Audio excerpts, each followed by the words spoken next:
اسلام آباد کے year head quarter نور Khan air base auditorium میں مارکہ حق کے ہیرو سائبر سیکیورٹی ٹیم کے اعزاز میں ایک پروقار تقریب کا انعقاد کیا گیا۔ تقریب کے مہمان خصوصی نشان Imtiaz Hilal Jurat air chief marshal Zaheer Ahmed Babar Sidhu تھے۔ تقریب میں مارکہ حق میں دشمن کے نظام کو درہم برہم کرنے والے جوانوں کی ہمت و جرت کو سلام پیش کیا گیا، جنہوں نے دشمن کو اس کے اپنے نظام کے اندر سے ہلا کر رکھ دیا۔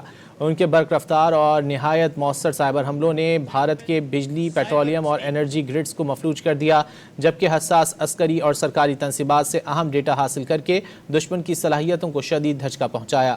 مارکہ حق کے دوران پاکستان ایئر فورس کی الیکٹرانک وارفیئر فورس دشمن کے لیے ایک خاموش مگر مہلک طوفان ثابت ہوئی۔ Headed by Air Commodore Ataullah Zaid, PF Cyber Warriors had put in place a robust defensive cyber shield before the battle raged on our eastern border. Its synchronized campaign disrupted the adversary power sector, transportation, energy supply chain, and info infrastructure across